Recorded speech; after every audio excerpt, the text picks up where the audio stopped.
Hey, what's up, everybody? Friday night in my hood. Um, Sleepy J, Half-Ass Gaming, World Headquarters, somewhere in the 978.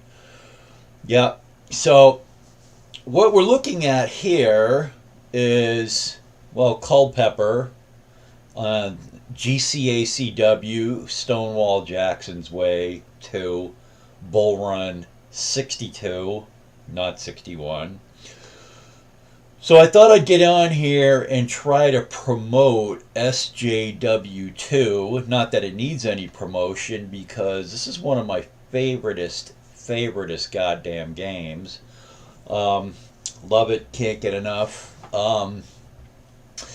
So in these days, like in GCACW world, we have on to Richmond's all the rage. After Atlanta is ours, this is all the rage. After Hood Strikes North is all the rage. And, these games are great. I have them all. I got the whole collection. And to be honest with you, I haven't really delved into. Well, I did Hood Strikes North a little bit. But the other two, Atlanta and On to Richmond's, man, I haven't even delved into it. It's been years and years and years. Why? Because I love the first three games.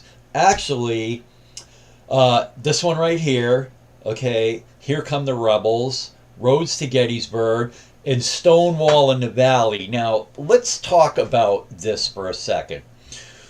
Um, so the first three have been reprinted. Okay, they look friggin' phenomenal. Stonewall in the Valley, I'm sort of much like On to Richmond. I made a vow to myself that I don't want to play it until the new version comes out. Okay, with the updated maps, the new vibrant maps that are just popping with colors and just everything's up to date. And then I will be the first kid on my block to get the new Stonewall in the Valley. I can't wait. It's probably a couple of years out, but I'm not going to play it until it comes out. And I know that sounds crazy, but that's just the way it is. So, so what we have here is SJW2, and why I promote this game, why I love this game. Um, let's talk about it. I think I've talked about it already. It's all about maneuver. This is like a big canvas in front of you. This map, it's a two mapper. I think it's a two mapper. Isn't it a two mapper? Shit. Now I don't even know. But the point of the story is it's lots of room to maneuver. Oh, I got this I Love You balloon. It's a holdover from Valentine's Day. It's still holding its helium or whatever, but that's what's floating behind my head. But anyway, so I thought I would get on here on a Friday night and just talk about the rules of the game, some little strategy tips that I like to do, playing each side, and I'm jacked up on caffeine because I had to get up for work at like quarter to 4 in the morning, and I did not take a nap this afternoon, and I love to stay up on Friday nights. Just had a diet Pepsi, so that might give me a little bit to play like three, no, actually maybe a couple of turns of this, but it's not about playing this because I was doing it in another file. And I thought that I just talk about strategy, rules. Oh, by the way, I'm playing a guy in Sweden. What's up, wise guy? Wise guy does some of the best damn content out there. Oh, wait a minute, why did that screen pop up? But anyways, so what I'm going to do, I want to talk about strategy tips. Wait a minute, I'm not even typing right. What's up? anyways, so anyways, thought I'd just maybe do a turn or two and bust out some strategy tips and go over some of the rules. Oh yeah. What I was talking about was I'm actually playing a guy in Sweden, we actually get together at 3 o'clock Eastern time, my time. I don't might be like 9, 10 o'clock in Sweden, whatever it is. And I mean, it's just it's Vassal. It's the brilliance of Vassal that someone on East Coast USA time can play with a guy in Sweden at a mutual agreed upon time and have a blast. I probably have a little more experience with the game than he does, but I could tell that he likes playing it. He's absorbing all the nuances of the rules. He's absorbing. It's pretty good. He's mastering, mastering, the strategy and what's going on, and I can see probably in the next game it'll be really really competitive, and it's a good time. So and the thing is, he approached me and he said, you know what, I'm kind of wanting to play an advanced game. So I said, well, why don't we try to tackle the 15 turn campaign game? And he was like, yeah, okay. And well, you know what, there's no law that says we have to finish it. We'll just play and see how we like it, and we can stop at any time if anybody gets bored. And maybe if you want, we can switch up sides and play the other side, whatever. So it's kind of cool, and he's like, dude, explain how this works, explain how supply works, explain how this works, and I'm doing it. He's catching on really fast. It's actually a good experience, and and it's actually great. Love Vassal. I don't know what I'd do without Vassal, and it's great. You got someone who's 6 hours ahead of you, and you can play a game, and it's all that. So, anyways, I'm gonna play a turn, possibly two. Or maybe I want to explain some things. I'd like to get into the supply for this game. But the problem with that is supply doesn't take effect. The supply status phase doesn't take effect until turn 6. And the supply / foraging, how you do that, and things of that nature, and just how things work. So the last time I did this, played SJW2, I was just like playing a couple of turns, and it was, I was just playing it. I'm going to actually talk about some of the things behind it. Let's get busy while I still have all this caffeine flowing through my head and I can stay awake. So I'm going to expand out on this just a little bit right here. What you have is, so this is late July. Is it late July of 1862? So let me actually look at this. No, it's actually in August. So what you have here is you have the Army of Virginia, McDowell.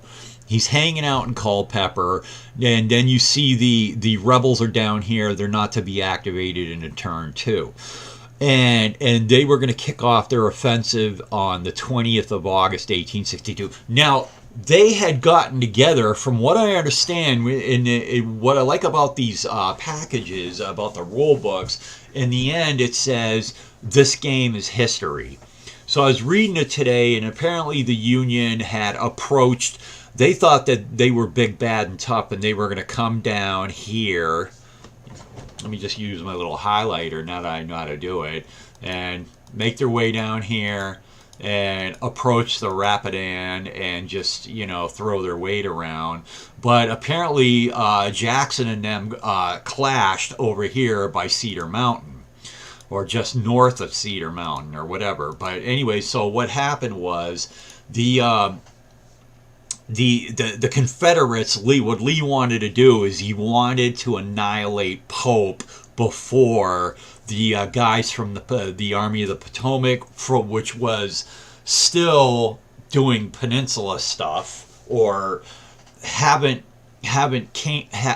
not had come back to Virginia after Peninsula campaign. They were going to start showing up as reinforcements during this campaign, though. But Lee wanted to kick it off before McClellan's boys could join up with Pope, and then they would be, way too goddamn large for them to deal with anything. So on August 20th, Lee's going to kick off his offensive. So after the Union came down towards the Rapidan, they decided, Lee's got a sizable force. Let's get the hell out of here. So here we are right here, August 19th, where we picked this game up at, and the rebels stand down for turn one. They don't do anything. Only the Union does. So the Union has got one free turn to make a beeline towards back over here to the Rappahannock. They want to get to the other side of the Rappahannock where they thought they'd be safe. Okay, and then so that's what we're going to do. We're going to play the first turn. It's all Union. The rebels don't do anything. That's why you see them as at turn 2 activations.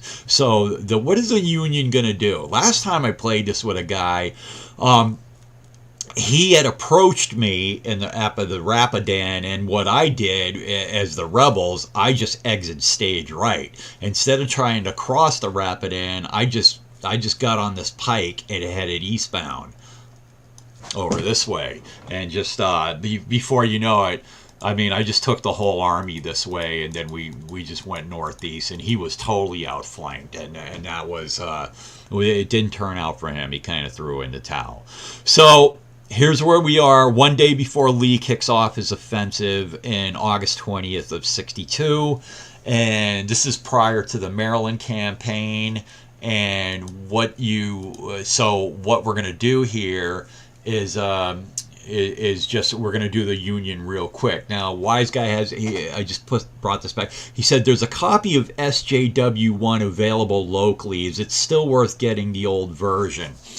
What I would tell you, Wise Guy, is this. Okay, they have the new version has the new updated counters. I think they're visually appealing. I don't know what kind of money we're talking. I love this game so much that I actually have a copy of one. I've got 2 copies. One of the older one of the newer one. I only played it's a player's copy. This is my player's copy, and this is the older one that I have is well traveled. I've actually, you can't really see it here, but I've got Ed Beach's signature, Chris Withers, and I actually got in our Winter Offensive this past January. I actually got Kurt Schilling. He's a big deal in ASL for MMP, and I'm just like, hey man, go ahead and throw I need to get Joe Balkowski's signature on here. This is a well-traveled game. I actually got a picture of this game box in front of in Virginia, there is I wish I had the ability, I wish I thought about having the picture up here, but there's a picture of this in front of the headstone for Stonewall Jackson's left arm is buried with a headstone, and in Elwood Manor, I believe it is. It's actually on here. It's on the map by Chancellorsville, which is crazy. So there's a headstone for Stonewall Jackson's amputated left arm, and I have the picture of this game in front of it. It's crazy. Park Ranger threw us out of there. It was a whole big deal. But anyways, so what you're saying is Australia $40 compared to about $200. You know what? I don't know what Australian money is worth, but just the fact that you're saying 40 as opposed to 200, absolutely grab the older one for $40 Australian. And if I did that, okay, it's about 60 US. Absolutely. I mean, if it's complete, absolutely. If that's unpunched, that's a steal, $60. I can't believe Australian money's worth more than U.S., but whatever. Our money's fiat currency is just going down the drain anyway. That's a separate discussion. But I would get it. The difference is it's like an aesthetically It's an aesthetic difference. It's an artistic difference. When I was in Winter Offensive, I took my well-traveled first edition copy. Not the first edition, not to say the Avalon Hill. Okay? Oh, let me ask you this. Oh, let me say this. Let me say this. So, wait a minute. Well, wait a minute. There's... Okay, wait a minute. Hold on. Let me clear something up for you. I have all three. Hold on a second. Hold on a second. 1 second. Because this, I wasn't really clear of what you were talking about. This right here, Stonewall Jackson's Way, is the Avalon Hill version from like 1992, 93. There's nothing wrong with this game. Yeah, it's a little bit dated as far as the map still looks cool. Oh, okay, so you are talking about this one. Now, what I thought you were talking about is this one right here. This is the one that came out in like 2000, I don't even know, 2009 or whatever. And then what I have right here is like the same damn box that was this Hood Strikes North? Oh, that's Hood Strikes North. Hold on. Stonewall Jackson's Way. This is the one that came out like a year ago. It looks the same, but the counters and stuff are different. Okay? Yeah, that's what I thought you were talking about. Okay? Now, personally speaking, actually there are. There's two of the newer ones. The newest of the new has more aesthetically pleasing counters, sort of like the newer version that are like Atlanta and all that. And then there's the old one from like 1992, 93 for Avalon Hill. Now, personally speaking, if you want to get into this system, I would...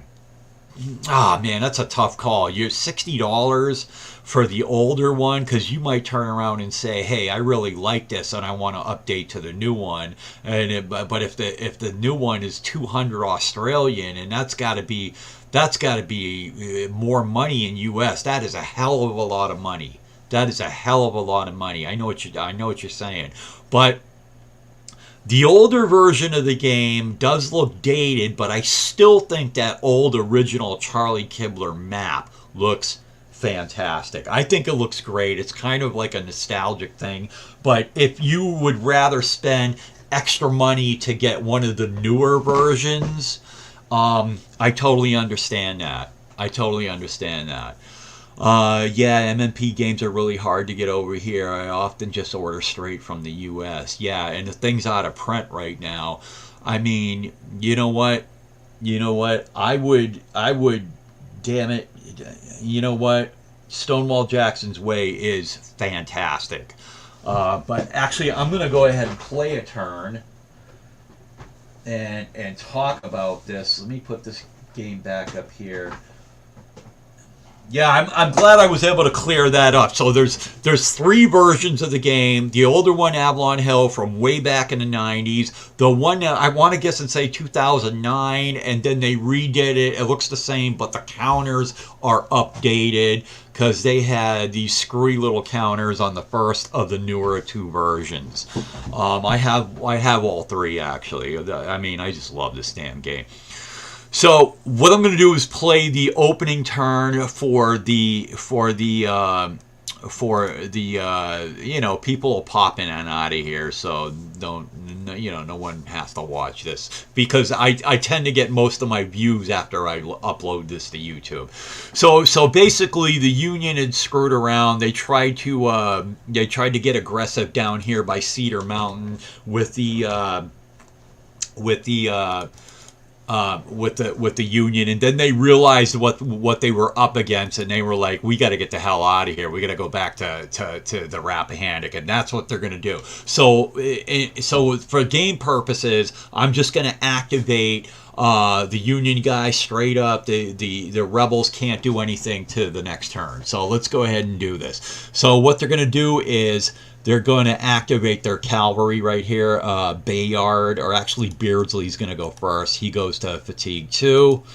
Let me see if I want to maximize this picture. So he's going to roll 2 die.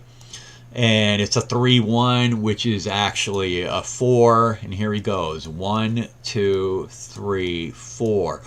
Now he's going to activate to 3, which he's going to have to roll an EM extended march. But for the first turn, the Union has a -1 modifier on their extended marches. So he increases his fatigue to 3, which does induce a extended march. Here's his die roll, 2 die, 5. And he's going to go 1, 2, 3. Actually, he's going to go back to 2 and then 3 to cross right there. Now, you might be saying, well, why didn't you just put Beardsley on 1624 and get the benefit of the river? Well, that's because in the first turn, the Union cannot move into a rebel Zoc. Okay, if they're already in one, like Buford is right here, they can stay there, but they can't enter into a rebel Zoc. That's like a special rule for turn 1. We're going to move Bayard. He's going to go to 2, increase fatigue, 2 die. He gets a 6, and how is he going to play this? He's actually going to go this route. 1, 2, 3, 4, 5, 6. So they're using the cavalry to kind of, slow the rebels down, but the rest of these guys are going to head towards the Rappahannock, and they're going to set up shop over there. Let's go ahead and move Reno and Stevens. It's actually Ferraro and Stevens. So they get a +1 for being in the radius of a Union leader. Fatigue, 1 die +1. And it's a 5 + 1 is 6. I think they're going to be able to get to where they want to go. Let me maximize this. I want to keep these as big as possible. Stevens first, 1, 2. Actually, they're both moving. I got to put them back and just grab 1. 1, 2, 3, 4, 5. He's on the other bank of the other side of the Rappahannock. And then Reno, by his lonesome, he gets 6. 1, 2, 3, 4, 5, 6. And he's on the other side of Mountain Run. Pretty good. Okay, so let's minimize, go back down so we can see things. And then what we're going to do is we're going to go ahead, and here's Pope right here, 2nd Corps Banks. You see the situation with them right here, and they're going to go ahead and activate, go to 2, fatigue, and roll 1 die +1. You get the +1 if you're within 3 hexes of your core leader. That's if you're in a core radius, which is 3 hexes, you get a +1. So they only get a 1, so +1 is 2. So they're going to head in this direction. 1, 2. He's going to take the leaders with him, Williams. And then Green can only go 1 because to jump on one of your other units, it would be an additional +1, so he can't get in there.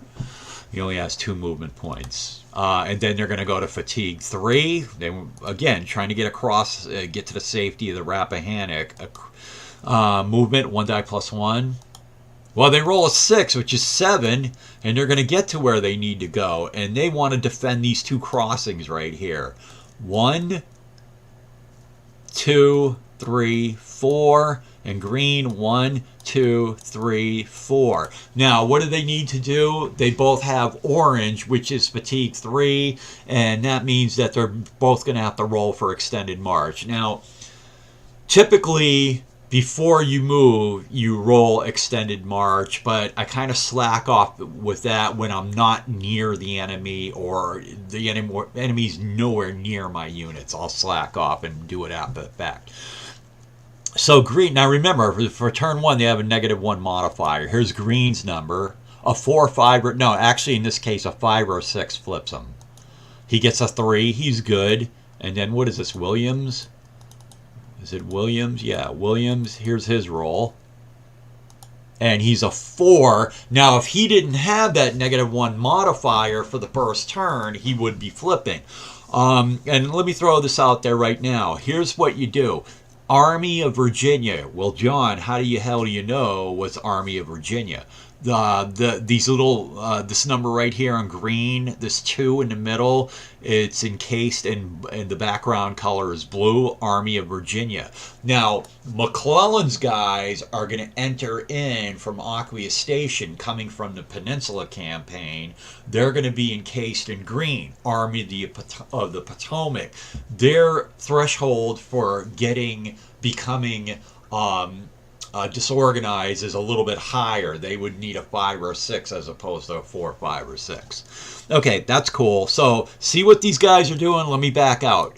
So they're moving, trying to get across the Rappahannock, but I've said that a million times already. So now we have the 2 big guns, McDowell's big guns right here. Actually, there's 2 corps here. Siegel's guys, who are kind of like too smaller and too mediocre, and then McDowell's guys are both 18s, Ricketts and King, so they're the heavy hitters.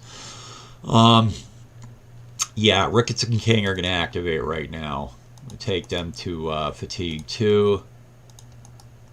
Fatigue 2. They got quite a distance. I don't think they're going to make it, but then again, they're 18s. Who's going to mess with them? 1 die plus 1. So while they get 6 plus 1 is 7. So here we go. McDowell will go with Ricketts. 1, 2, 3, 4, 5, 6. Actually, he's going to, well, he's going to kick it right there. So that's 1, 2, 3, 4, 5, 6. You always want to use these bodies of water to your advantage for defensive purposes. 1, 2, 3, 4, 5, 6. He'll stay right there. And okay, those guys will stay right there for now. The Siegel will activate. He's got 4 units. Fatigue. Increase. 1 die plus 1. It's 5. So this 2 will go first. 1, 2, 3, 4, 5. Now, there is a reason why the 2 is going first. If you jump on top of a friendly unit, if his manpower is 3 or more, it's an additional 1. So when someone jumps on top of Steinware into his hex, because he's a 2, it doesn't cost the additional 1. So that's why he goes first. Here comes Milroy. 1, 2, 3, 4, 5. He can actually go 6. Wait a minute. Why didn't both of these guys go 6? They're both going to kick it to right. 1 more additional. 1, 2, 3, 4, 5, 6. Yeah, right there. Now, 7 right here.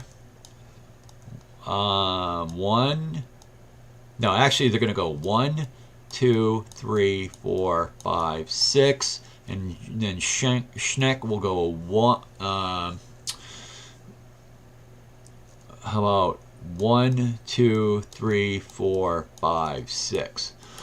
Okay, let's move out and take a look around here, and then I will. So that's what you get. They're heading north to this body of water, the Hazel River, which breaks off the Rappahannock. So you see what they're trying to do here. And then way over, I got 1 more unit to move, and then I'm going to take another look at these guys before I pass it to turn 2.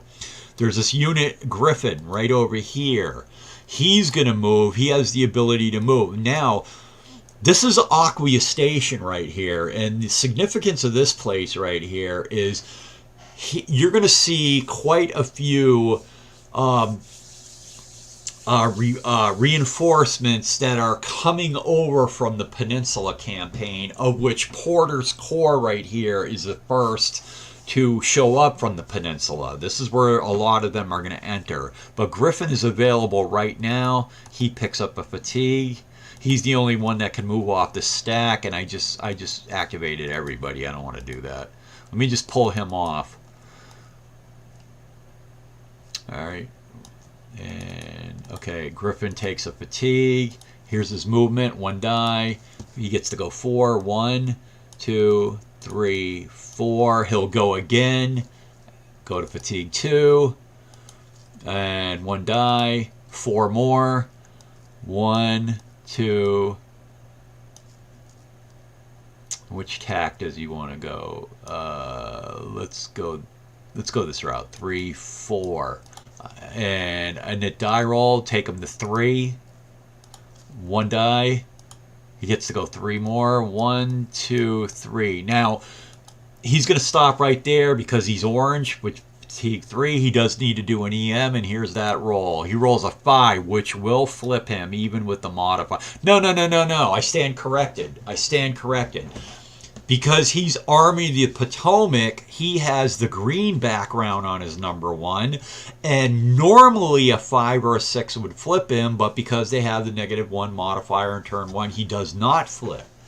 Okay, so remember, you have Army of Virginia, which is Pope, and then you have Army of the Potomac, which is McClellan. And they both are going to be a huge part in this game. So that their disorganization is dependent on who they are. So now I'm back over here. Let me just flip and see if anybody's watching, if we have any questions. Let's see. Yeah, I've heard. Yeah, Wise Guy. Yeah, check it out later today. I posted. I might have 2 or 3 people come in here and watch this on a Friday night, but basically everybody watches my stuff on YouTube. Thanks for watching. I hope you get that game. Hope you enjoy it. This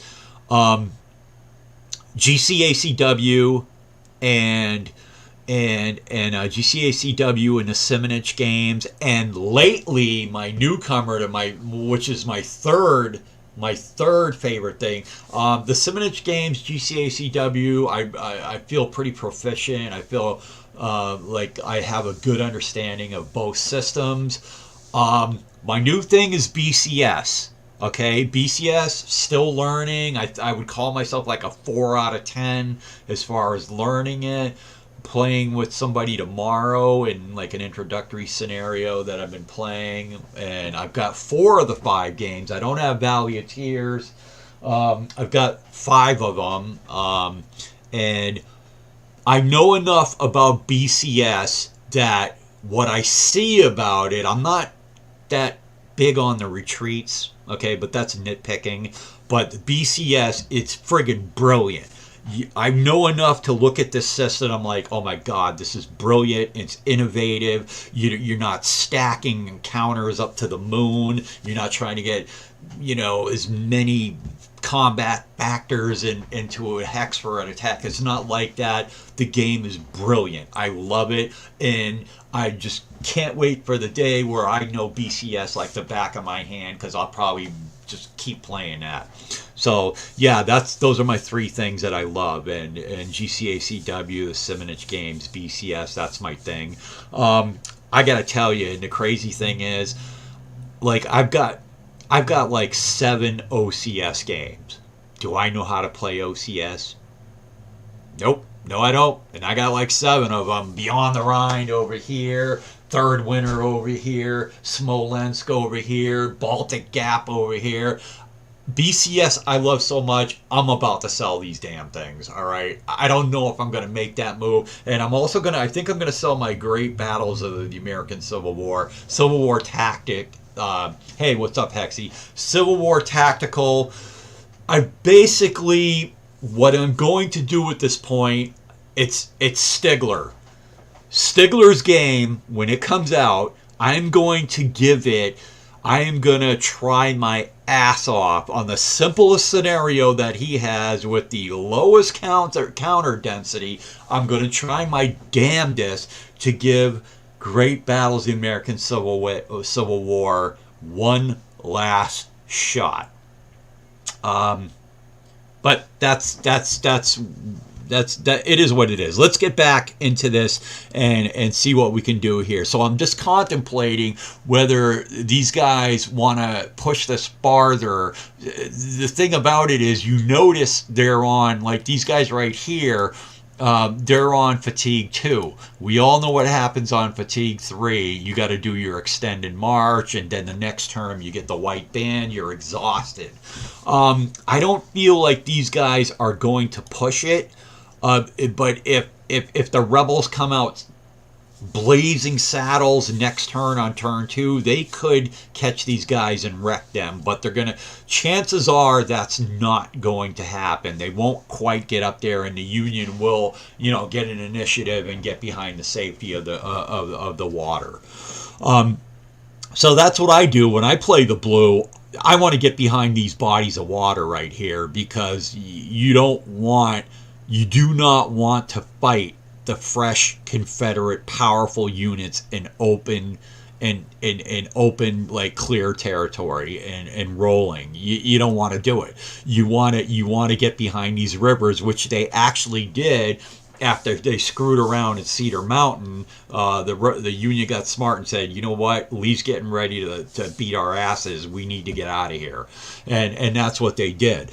So I think I'm gonna leave. The First Corps here. I'm gonna leave McDowell's boys right there, and Second Corps got across the river. Steve Reno's right here. He's on this side of this body of water, and the cavalry set up pretty much where I want them. And Griffin's starting to move in from this side, and like I read today, like I said, these guys at Aquia Station, they're the forward elements of the Peninsula crew coming back to join up with the Army of Virginia. And I'll tell you, I love this shit. I friggin' love this game, man. I love this game because, all right, Atlanta's cool. The rebels, the war's turned on the rebels. The rebels, you go back, entrench, stack up to the moon, okay? And if that's your thing, Peninsula Campaign, that's cool, and I love it. I love every game in the series. This shit right here, you are maneuvering, you've got open territory, you've got a lot of ground to cover. The rebels have to press forward, okay? I'm going to talk about them on their turn, but I've decided that the Union's going to stop right here, and I'm going to go ahead and hit the clear recover. Clear recovery, and I just hit the button, and it's updated. So what you have is we've done a clear recovery, and we're going to move on to turn 2. I'm going to grab the sheet right here for the advanced sequence of play. I didn't even do the damn sequence of play for turn 1 because the Union was not going to do a leader transfer, and that's the end of that. There's no random events to turn 3. There's no supply issues to turn 6. Let me get it over right here. So here we are. We're on turn 2. Now, let me bring up the track right here. And so we've moved to August 20th. Okay, so the Union has noticed that there's a large Confederate force, and they're getting the hell out of here. And August 20th is the day Lee kicks off his offensive. So turn 2, the red block moves forward. You can see all the reinforcements come in later. This is a 15-turn campaign, and every turn of it's friggin' awesome. Well, maybe not if you get 2 rain turns in a row. All right, random events? No, not till turn 3. Reinforcement phase? Not yet. Leader transfer? Yeah, well, the Union has to do their leader transfer first. And I think they're in a really good position that they will not leader transfer at this time. No, they will not leader transfer at this time. What about the rebels? The rebels will not leader transfer. I have like a standard move that I do with Longstreet's boys, and you'll see why I do that. Supply, not to turn 6. Attachment, well, none of that crap. So we're off to probably the only turn that I'm going to do tonight. Well, I did turn 1, but we're going to do turn 2, and I have a standard opening move that I do for the rebels. So let's see if we, let me just step aside, see if we have any questions. Yeah, so anyways, so this is turn 2 right here. So nobody's doing a leader transfer. Interesting. And now we're going to roll for initiative. And actually, before I roll for initiative, I want to talk about the big picture. So what I have to do is move out. I got to exit out a little bit. So this is what you have. You have Culpeper County right here. All right, let me get my finger on this this alt button now that I know how to do it. Culpeper County right here. And so the rebels are going to move north into Culpeper County. Then they're going to break off and move northeast until where the victory points are. Okay, they move into Fauquier County where they're out of supply at that point, 99% of the time. And then I'm gonna actually move out. I will bring this back up into increase the resolution. So they move into there's Prince William there, but Fairfax County. Now you can see all the railroads right here have the yellow circles. This is victory points. Okay, you have Bristow, Manassas Junction, Bull Run. These are all railroads, but basically this is the all-important depot at Manassas Junction. This is a very important, might be the most important hex in the game right here, because you got railroads running through here. You want to destroy that. Well, it's just another railroad. That's the Union Depot right there. Very important for their supply. There's another depot, I think, under here where it says turn 8, way over here.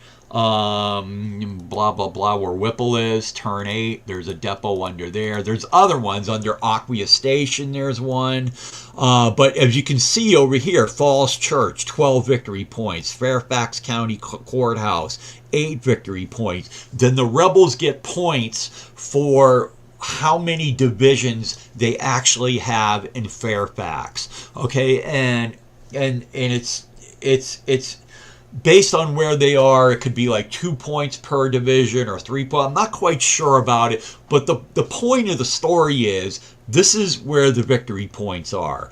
Now, the other way of scoring, I'm sure I'm missing some, but you also, casualties, you kill the Union, they kill you, you get points for that.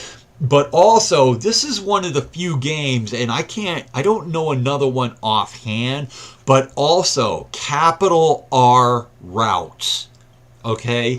The rebels will get points for capital R routes. And it depends on the size. Usually I think it's from, like, if the Union Army's 1 to 10 or whatever, it might be lower than that. It's 1 point. If it's more than that, they get 2 points. And you know, when you have a 15-turn campaign game, you're going to get a lot of Union routes.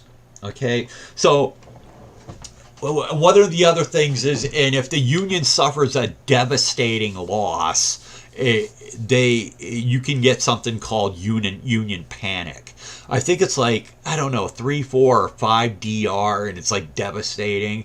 You'll get Union panic setting in, and Pope will be replaced by McClellan, and that's basically how the rebels score this. And they need between like 75 and 99 points just to get a minimal victory.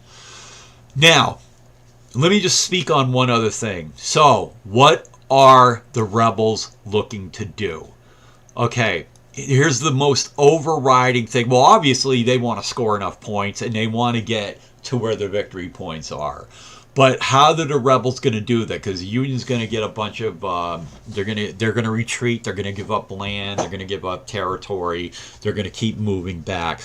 The rebels, I think, from my experience with this game, they need to keep moving northeast. But I think they have to keep moving northeast. They cannot get bogged down into a fight with the Union. The Union's objective is they need to keep establishing a front line in front of the rebels. Okay? They need to not get destroyed piecemeal. Okay?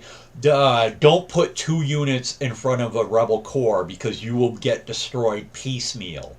A solid wall of Union behind water barriers would be optimal, but it's not going to be possible because the rebels are so damn maneuverable, and they cover ground, they move, they put initiatives together, and they are just moving.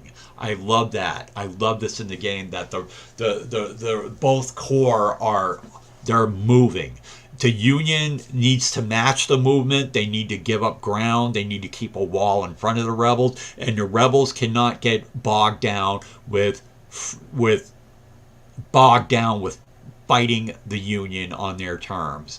They have to use their speed and their maneuverability and just keep moving northeast and draw the Union into a fight on their terms. Okay? That's the key to this game.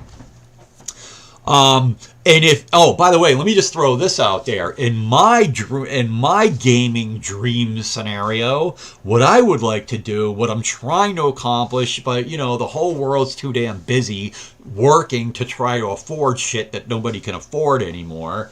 And I understand that. Yeah, I need 2 jobs, but my dream scenario is to get 2 proficient players on each side and play this 15-turn campaign game in a team environment.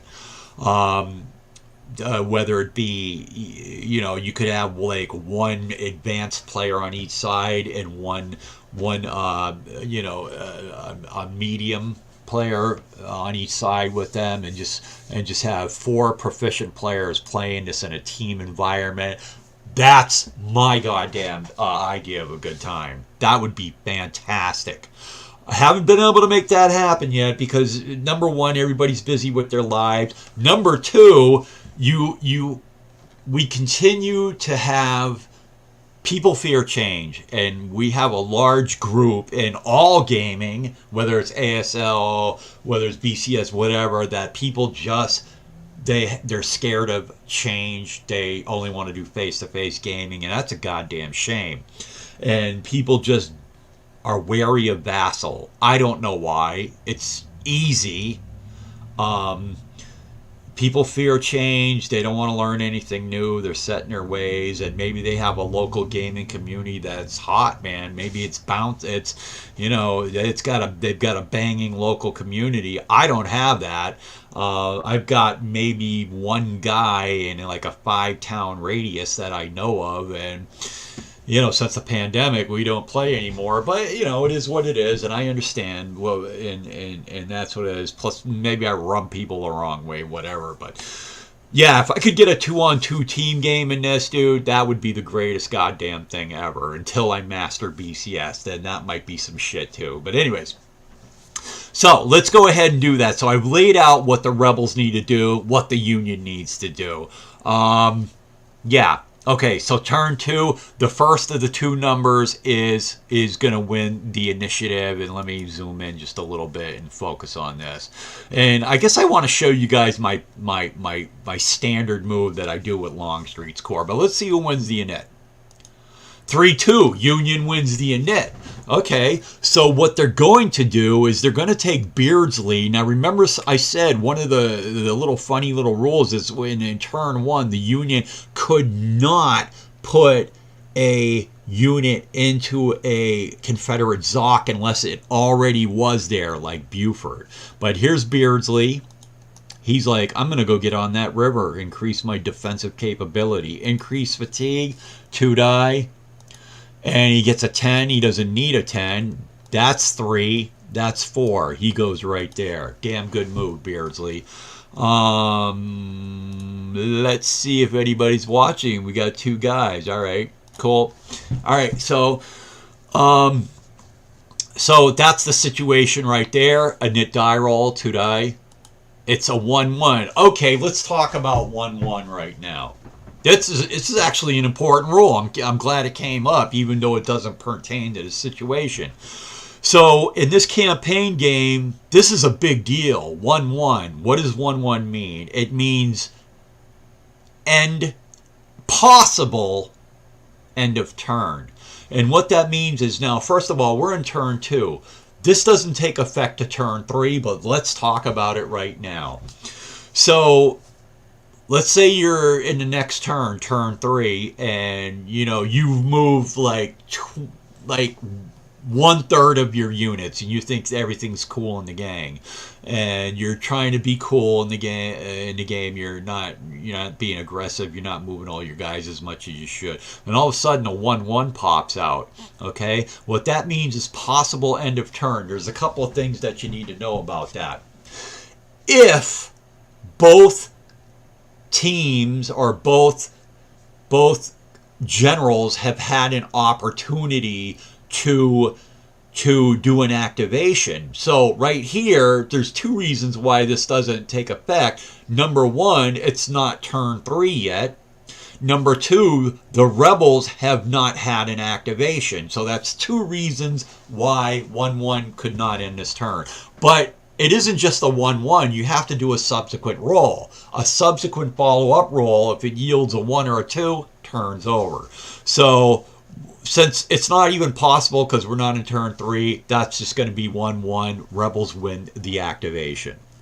All right, glad we got to talk about that.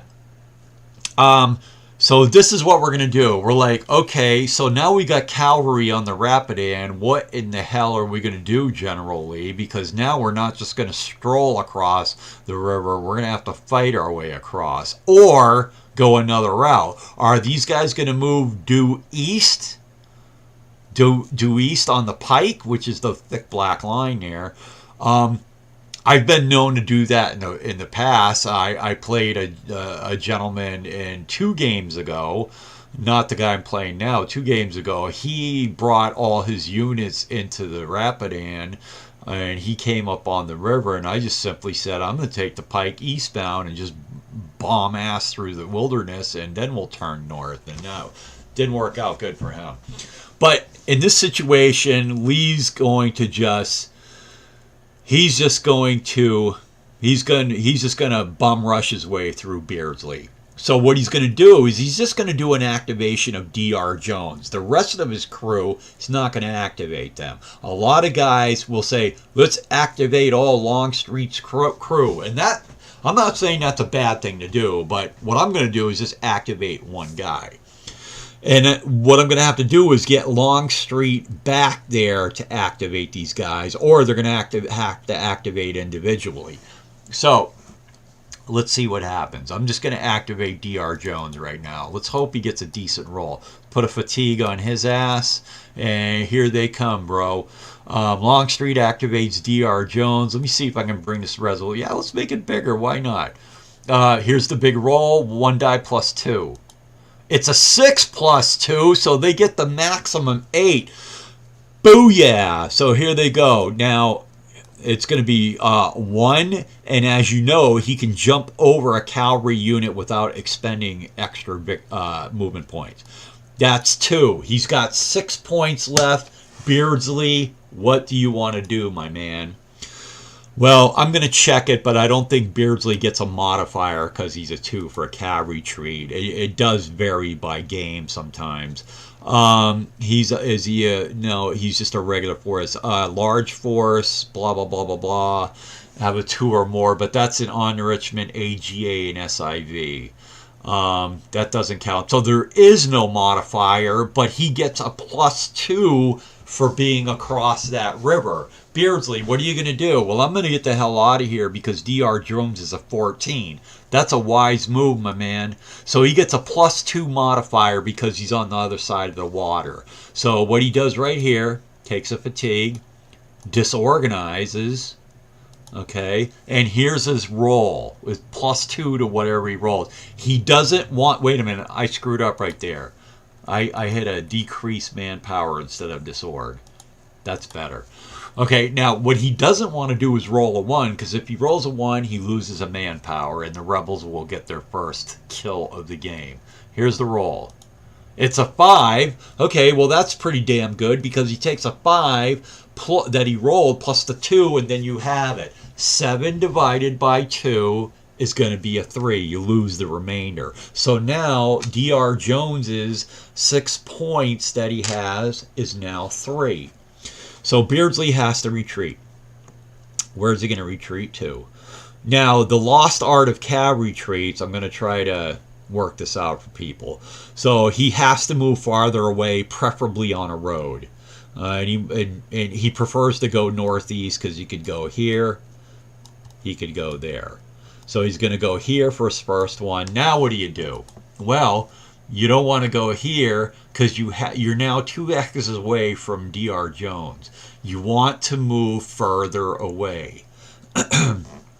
There's 2 reasons why you can't go here. That's a zone of control, and number 2, that's not more than 2 hexes away. If he goes here, Again, not more farther than 2 hexes away. So what you're going to do is you're going to go to priority 2 off a road, but you're moving farther away. So it's basically here or here. So he's going to go here, priority 2.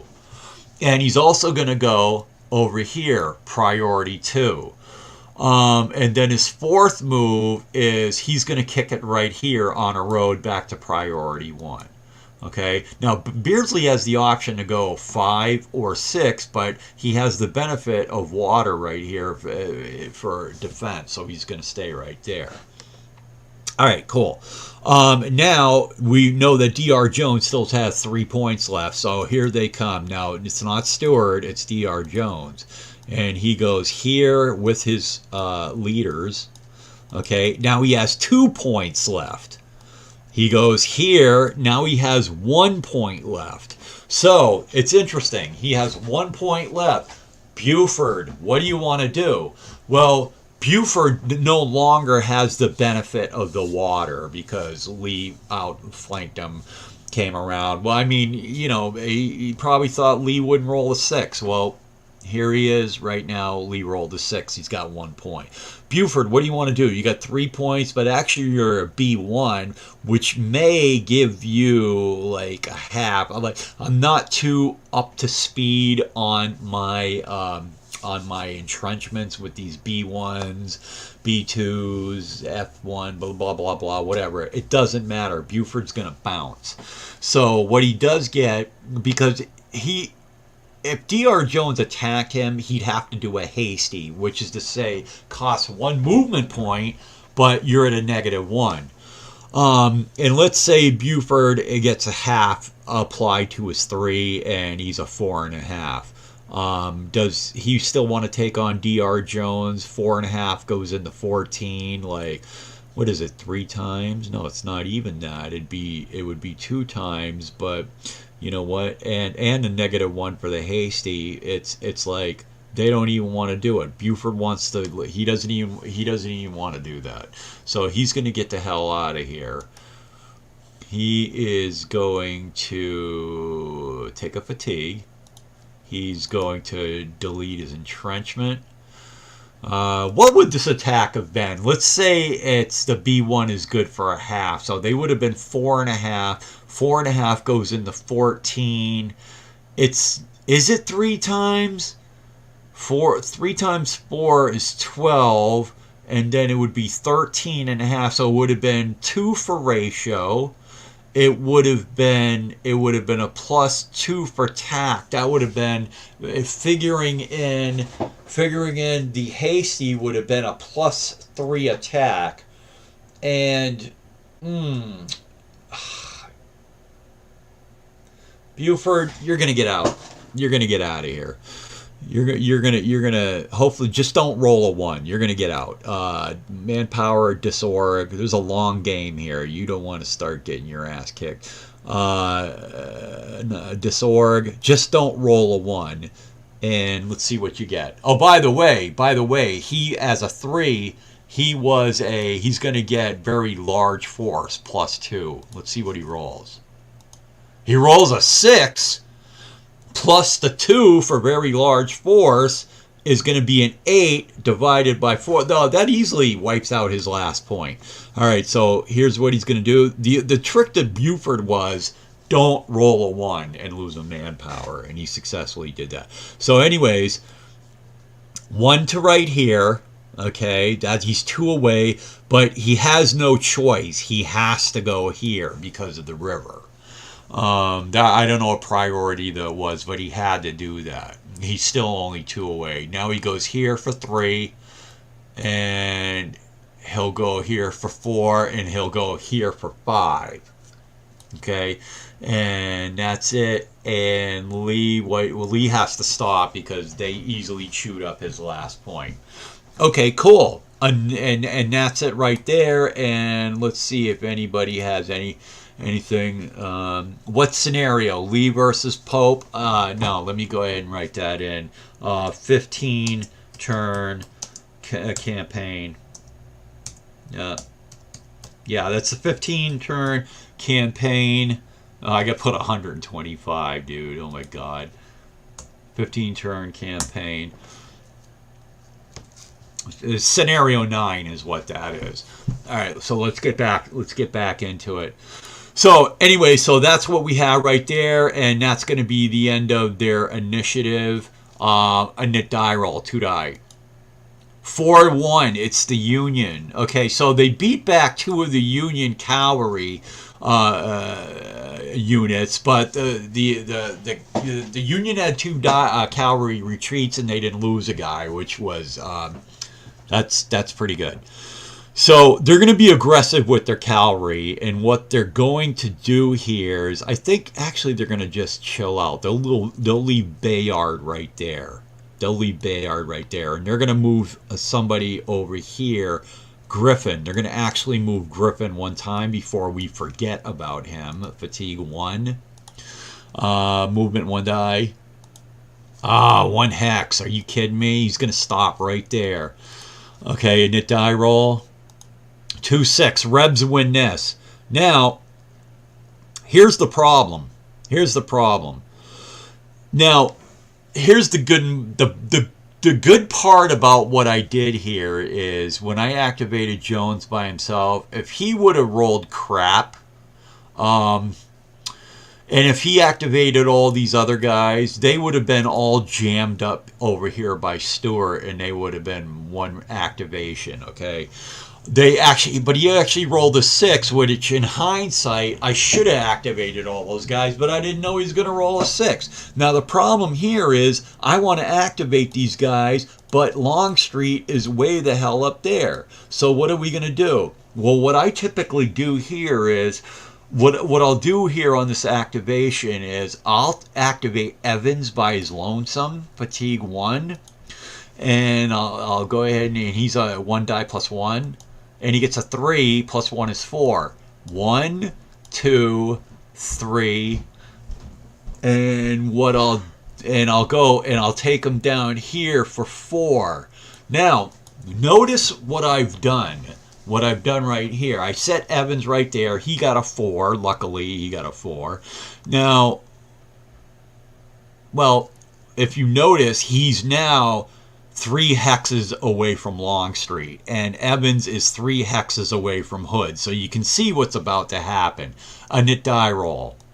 It's a 5-2. It goes back to the Union. What are they going to do? They're going to hang tight with their artillery the way they are.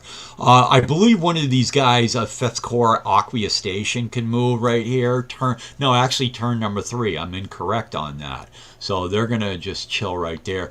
I will move one of these little bullshit units.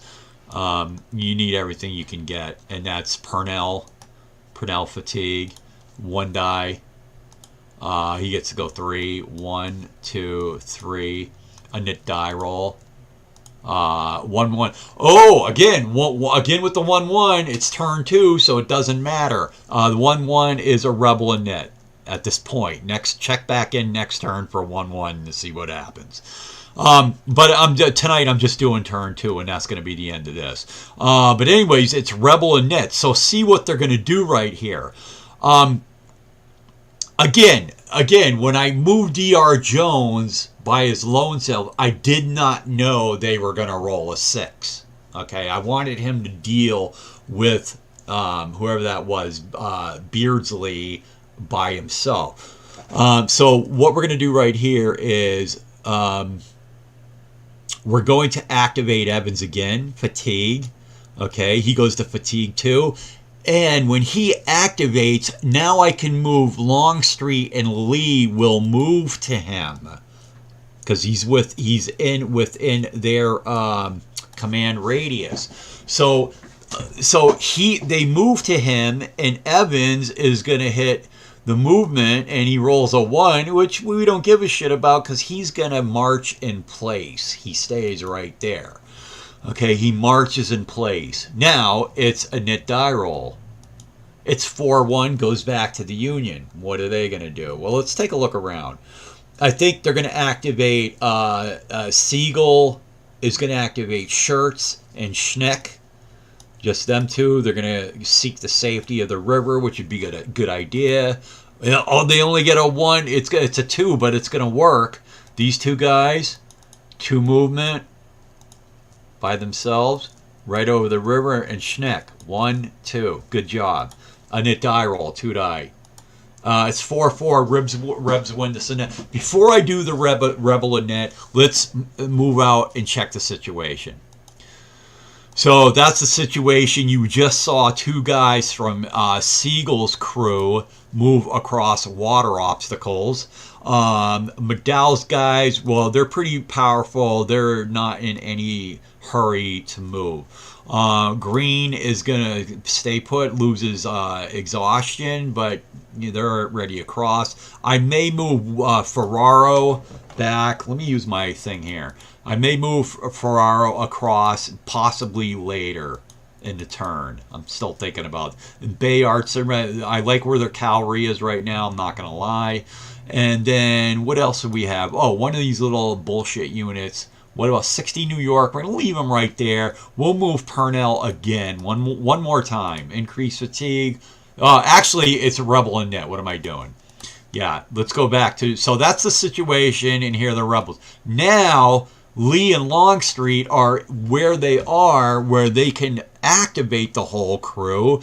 And, you know, if they... Like I said, D.R. Jones originally... Well, if he rolls a 1 or a 2, they'd all be jammed up by Stewart right now. So anyways, let's activate them. Fatigue. Now, these 3 guys go to fatigue 1, and Evans goes to fatigue 3, but he's a 5. He served his purpose. This is my typical opening move with Longstreet, by the way. 1 die plus 2. They get a 6, which is an 8 again. These guys, they're all business here. Okay, so what they're going to do is they're just going to rock on, and their whole deal is just to push the Union cavalry around and make life miserable for them. All right, let's go. Let's get on it. By the way, let's roll Evans' EM. He's a 3. Let's roll his EM since he's going to may or may not come into contact with the enemy. But here's his EM roll because we know he has 8 movement points.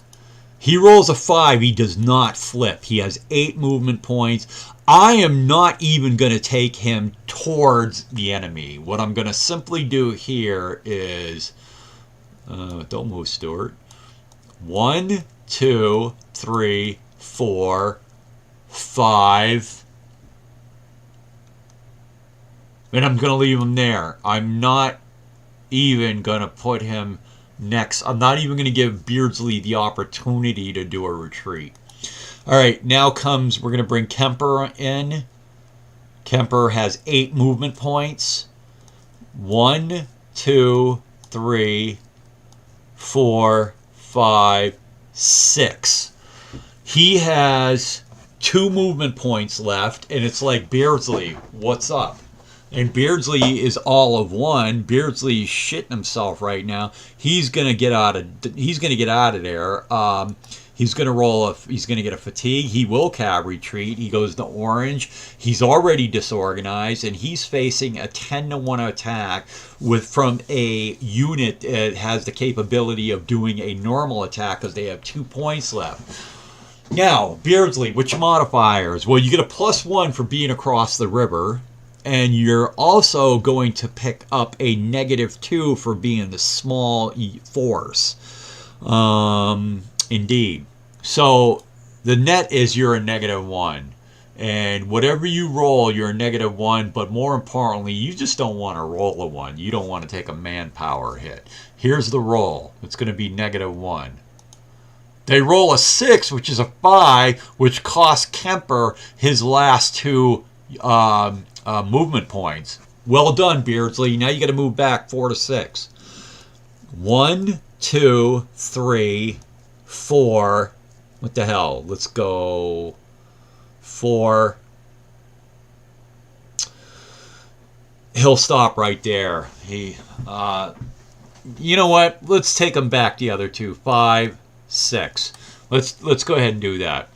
Okay, so Kemper's done. Now we have Wilcox. He may not even reach them. 1, 2, 3, 4.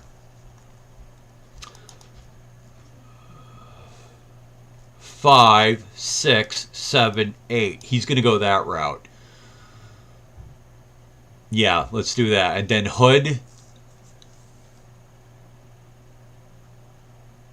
1, 2, 3, 4, 5, 6, 7, 8. Okay, so what we're doing right here, if you notice, every single one of these guys are in the command radius of Longstreet. Dr. Jones he's 3 out, but everybody else is like 2. So they're gonna activate again, obviously, when they get another knit, and then they can blow past Bayard or Buford or both. A knit die roll. Oh, wait a minute. Did I actually roll? Yeah, I roll Evans as EM earlier. Okay, a knit die roll. It's 4-2. The Union wins this. Bayard's going to stay there, and actually Buford's going to stay there because they've been rolling pretty good on those cab rolls. They've been rolling pretty decent. So they'll stay there. Who else can move? I don't think Longstreet and them can get to Ferrero over here. So he's going to hang tight. Let's look at the big picture. Yeah, we'll just go ahead and move Purnell again. Fatigue. Movement, 1 die. He gets to go 6. Solid. He likes this little slot right here. 1, 2, 3, 4. Good place to be. And a die roll. 3-2 belongs to the Union. Now, the Union needs to look around. They're going to look at the big picture. They may be set where they need to be. I think that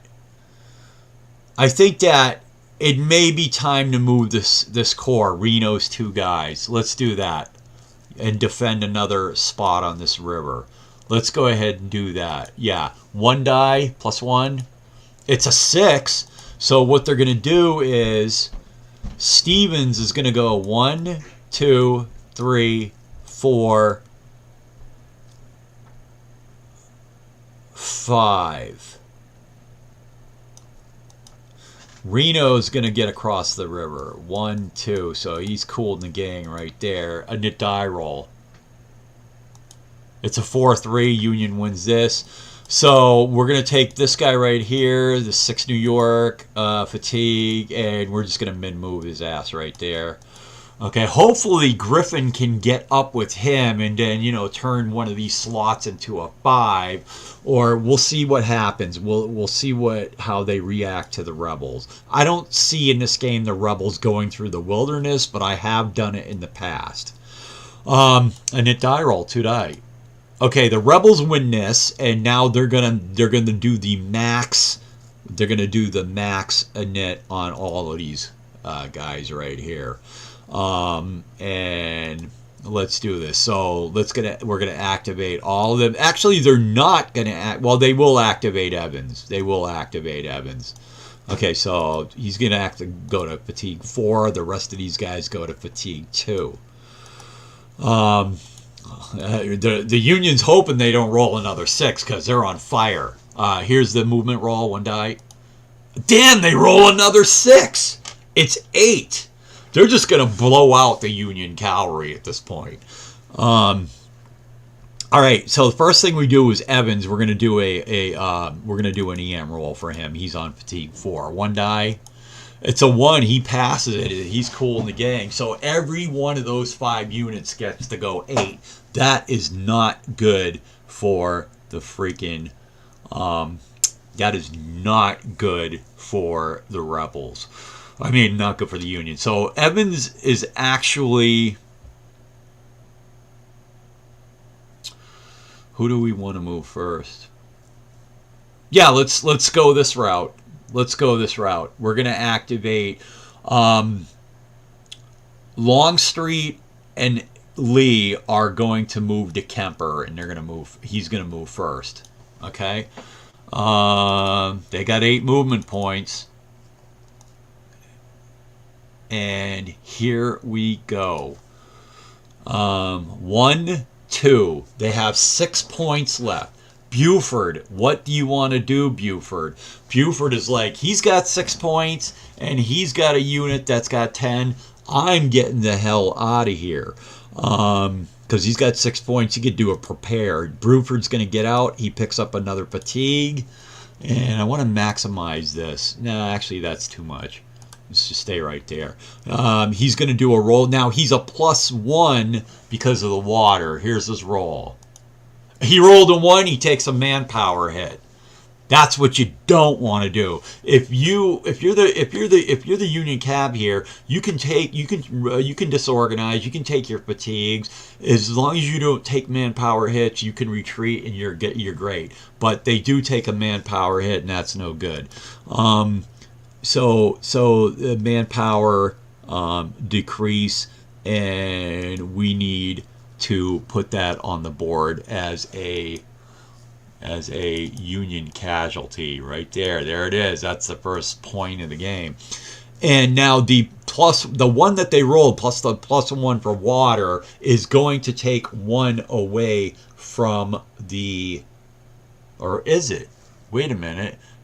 Yeah, well, they were a 2 before they rolled the 1. So it is going to take 1 movement point away from Lee's crew, and now they're down to 5. These guys got to go 4 to 6. Okay, and it has to be this way. 1, 2, 3. I think they're going to stop right here. They're going to stop right here. 4. Okay, now we have that cavalry retreat rule. Well, I think we may utilize it. How many hexes at 4? How many hexes away from Lee are they? 1, 2, 3, 4, 5. They're physically 5 hexes away. So they can do hexes 5 and 6 as long as they don't get any closer to Lee than 5 hexes. 1, 2, 3, 4, 5. And they will go this way. 1, 2. Are they closer than 5 hexes away? 1, 2, 3, 4, 5. No, that's legal. All right. Good job, kind of, sort of. By the way, Lee still has 5 more movement points. Where do they want to go? I'm going to move out and take a look at the big picture. Where does Lee want to go?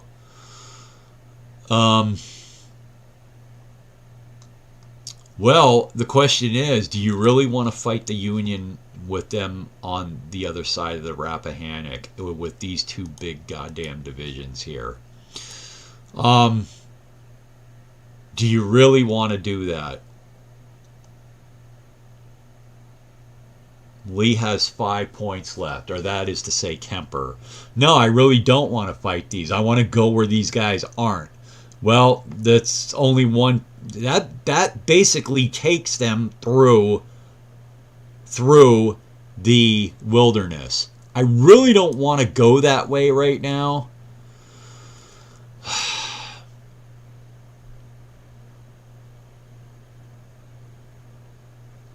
Here's something else to consider. Since this is like a game that people might pull some tricks from. Here's something else to consider. We're in turn 2 right now. What happens in turn 3? Well, in turn 3, the 1/1 possible end of turn kicks in, but more importantly, random events kick in on turn 3. And there's a big chance, there's out of 12 options, I think there's at least 3 possible chances for rain. And what does that mean when you have a chance for rain? You can't get across these rivers. All right, there's only one way to get across these rivers, and that is this bridge right up here. Like they said in Private Ryan, solid gold real estate. This bridge right here. If you roll on turn 3, random events, if you roll rain, you're not getting across that river. So that's a problem. That is a problem. So the only way to get across that river right now, with 5 movement points, we're going to have to go through the wilderness. And maybe only a couple of my units are going to cross that river. But if we don't get across that river due to rain, that shuts down the rebel momentum, and the Union can just they get the upper hand if that happens. So we're gonna try to push a couple of units across that river, because fighting across that river over this bridge with these two 18s here and these guys firmly established on that bridge, it would be bloody, and we don't want bloody if we can avoid it. So Kemper has 5 movement points. Let's go, Kemper. 1, 2, 3, 4.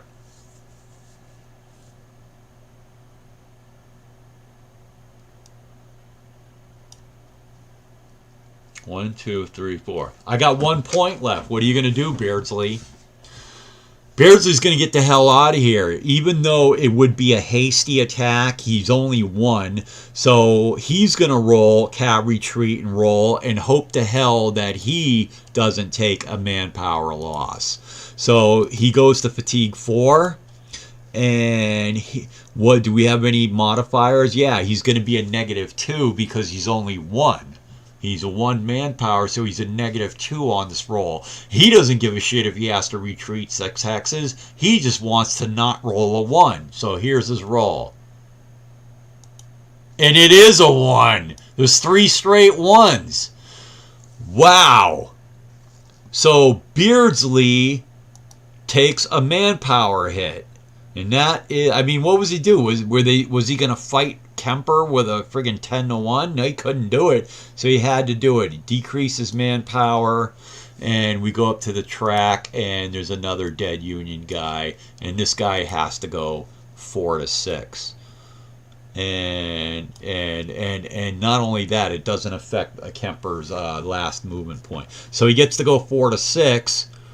He's gonna go 1, 2, 3, 4, 5. He's 1, 2, 3, 4, 5, 6. 1, 2, 3, 4, 5. He'd still be 6 if he goes there. All right. Actually, he's gonna stay there behind the river. Whatever.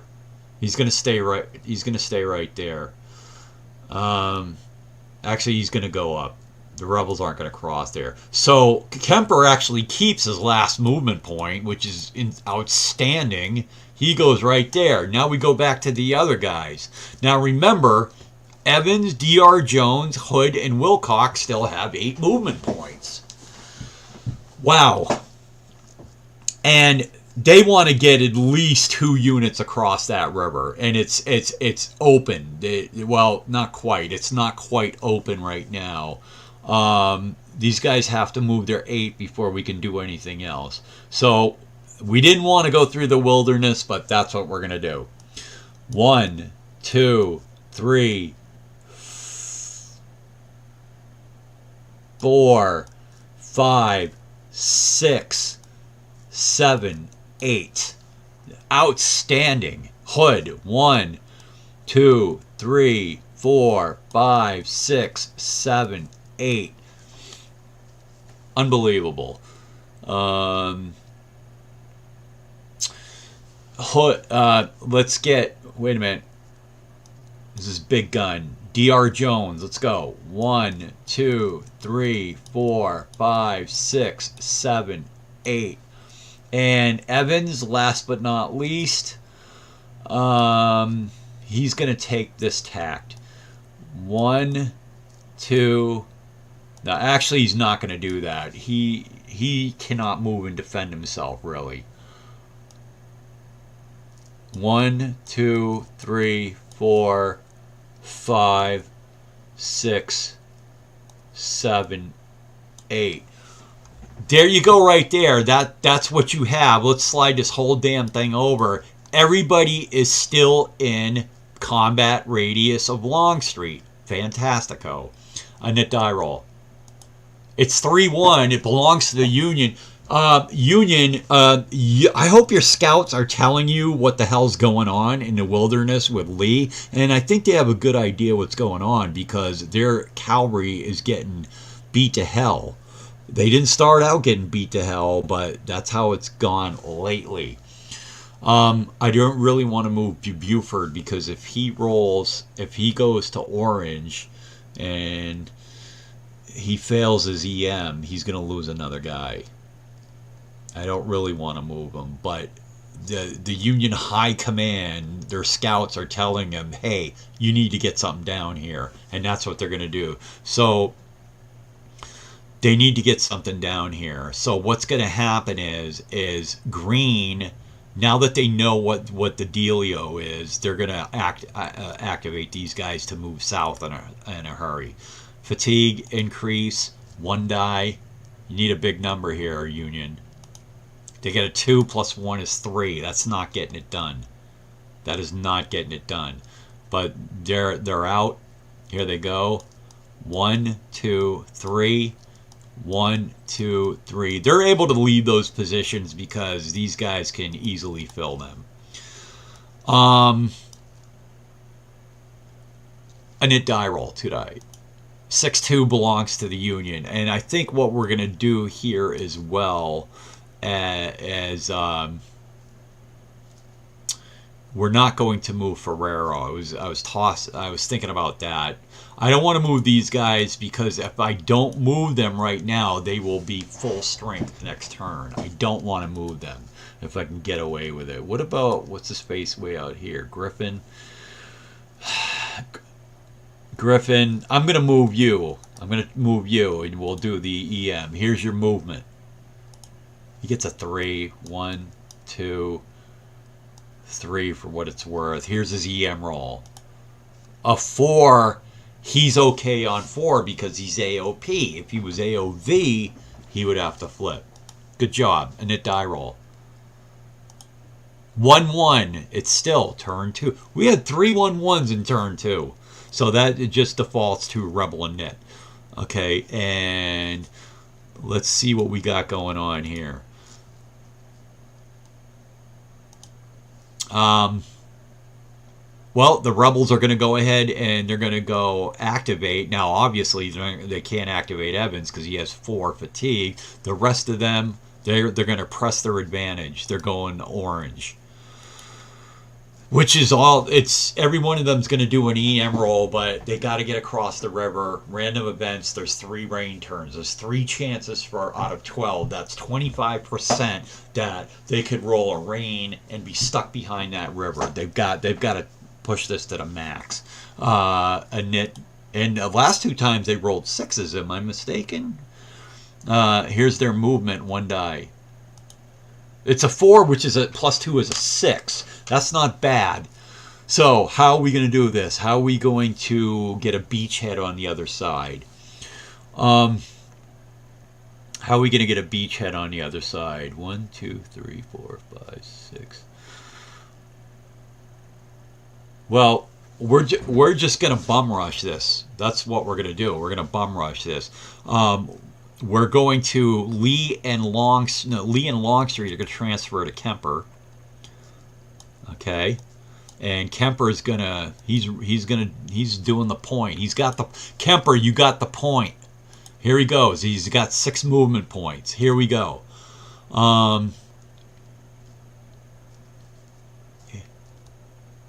You've got the point, Kemper.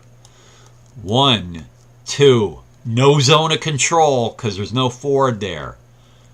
3, 4, 5, 6. There you go. Across the the Rappahannock, Mountain River, whatever you want to call it.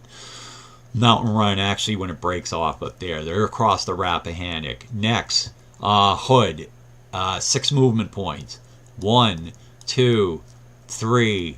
Nozak. 4, 5, 6. Awesome. Kemper. That'd be 1, 2, 3, 4, 5, 6. Kemper. 1, 2, 3, 4, 5, 6. And D.R. Jones. Now, he might want to do something else. Actually, no. 1, 2, 3, 4, 5, 6. Now, every one of these guys needs an EM. I didn't roll them earlier because they did not go in an enemy Zoc. Now remember, 6 New York does not project a Zoc across an unforded or unbridged river. So that was pretty sly. Their scouts got them across the river, or at least 2 of them. Okay, let's do EMs. So Wilcox. Here's your EM, Wilcox. How did I do that? Yeah, right there. Here's his EM. Roll it. He's good. Hood. Here's your EM. 6 Hood flips. Huh. Interesting. Okay, manpower, disord. Kemper. Here's your EM. He flips. Okay, not what I was looking for. Not the end of the world. Kemper did not get across the river, but he's got a potential 4th fatigue. DR Jones. He's good. It's 2 1s, 2 6s. Okay, so here's what we're going to do here.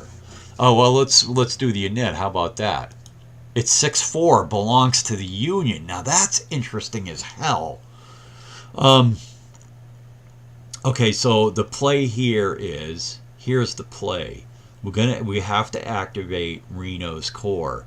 Now Reno is 3 hexes from Stevens combat radius, so this is the no-brainer play right here. Fatigue, 1 die, movement. They roll a 3, so it's 4. 3 plus 1 is 4. What are you going to do here? Well, what you need to do is you need to stop the rebels. So what they're going to do, the way to do this is Reno moves to Stevens, and he has 4 movement points. So they've already committed and walked around you, ran around you. So this is what you do. 1, 2, and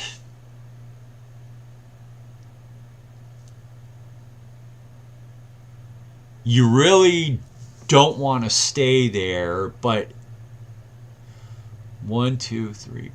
Yeah, they will stay here. And here's the reason why. Look at the road network. Look at the road network. If Lee were to move, the only way he could move north cheaply is move into 3018, which brings you into a Reno Zoc, which stops them cold. The problem is, can Reno be surrounded and killed? Normally I may not stay there, but we still have Ferraro to help him out. Plus we have help from the 2nd Corps coming down from the north. So let's move. Ferraro has 4 movement points. 1, 2, 3. I'm going to stop right there. I don't want to push it. I would push it if there was water below Pineview. But if I move 1 more hex into 3118, Lee can do an assault against me. And I do not want him doing that. Those guys will stay right there. Let's go that route for this init. All right. Okay. A knit die roll. 3-2 belongs to the Union. Okay. We're going to leave 6 New York right here. We want to have some sort of a block on DR Jones. Okay, it's not much of a block, but we want to have something there. And I'm kind of tempted to move Buford into 2820, but like I said, his EM roll is probably going to take one of those manpower points. I don't want to do it. So what do? We could move these 2 guys, but if I leave them there, if I move 2nd Corps, they won't be fresh. If I leave them there, they'll be fresh next turn. We want them to be fresh next turn. So the play is obviously Jackson's Corps hasn't moved at all, but we want to move these guys to block that bridge. So they're going to be activated. Fatigue, 1 die. And it's 2 plus 1 is 3. 1, 2, 3. 1, 2, 3. A knit die roll, 2 die. 5-2. It's these guys again. They're going to fatigue 2. Just get across the river. 1 die for movement. Oh, they only get to go 2, but it's enough. 1, 2. 1, 2. All right. Remember, Jackson's crew still has yet to move. And a die roll. It's a 6-1 Union. Now, I don't know if there's anything else. Yeah, you know what? I'm going to move 60th New York down. Let's do that. Fatigue. Increase. 1 die movement. 2. 1, 2. And a die roll.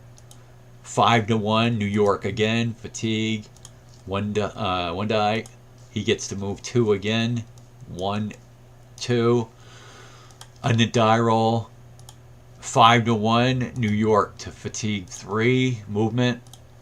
2. 1, 2. EM roll. He's good. And a die roll. 5-3. New York will go to 4. Movement. 3. So 1, 2, 3. Here's his EM. 2. He successfully does it. Takes all 4's fatigue, but he gets into this bunch right here, and that gets him up to 6 manpower. All right, and a die roll. 5-3. So it's Union. Let's look at the big picture. Let's zoom out. Let's zoom out. See what we got going on here.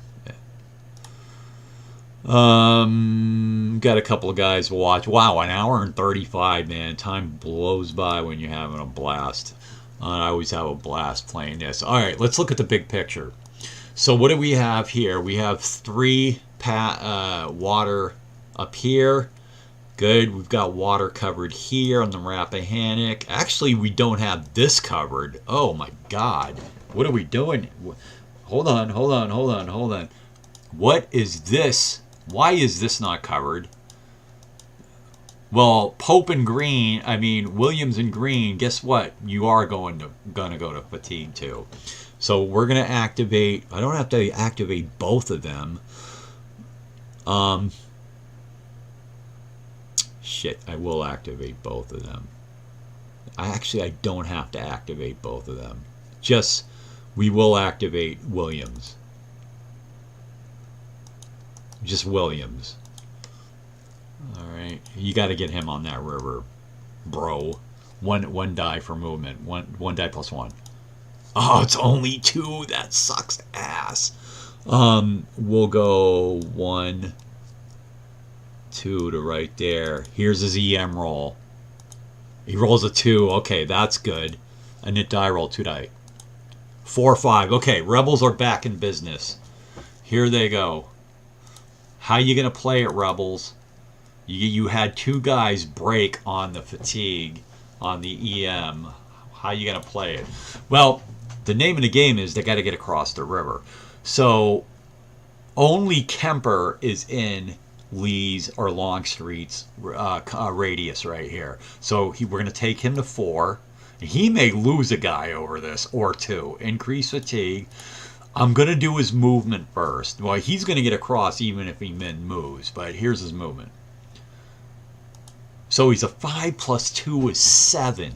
7 movement points. But here's the thing, because Hood, if he wants to jump on top of Hood, to jump on top of another friendly unit in woods is a plus 4. So he's just going to move on top of him. That's a plus 4. So that's a 5. He's not going anywhere else. Now, the all-important Kemper EM roll is going to be bad. Here it is. He rolls a 1. He's good. Cool in the gang, I might say. All right, a knit die roll, 2 die. It's 1-3. Now, Dr. Jones, he might take a different friggin' tact here. He needs to get across the river. He's going to fatigue 4. And he doesn't have the plus 2 from Lee because he's out of combat radius. Command radius, I mean to say. Wow, 1 die for movement. He rolls a 4 plus a 1 is 5. So he's obviously going to go this route. 1, he has 4 movement points left. 6 New York. What's the dealio? He can't stop Dr. Jones with 4 movement points, so he has to get out of there. and and his modifiers cancel each other out. 2 for the water, but 2 because he's only 1 manpower. Fatigue, increased fatigue, and disorganized manpower, disorg. He might roll a 1. Wait a minute, what happened there? You're disorganized, dude. Don't try to kill him off. All right, he may roll a 1 and be dead. Let's see what happens. Here's his roll. He rolls a 5, so it's going to cost Dr. Jones 2 of his 4. Am I correct? That's correct. Now Dr. Jones has 2. So the cav retreat is 1.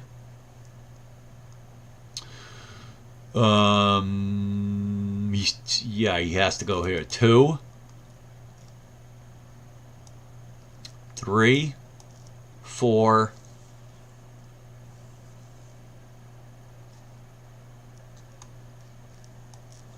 5, 6. Actually, he could have went 5, 6. Put him under green, or he could actually went right there. All right, so that was again 1, 2, 3.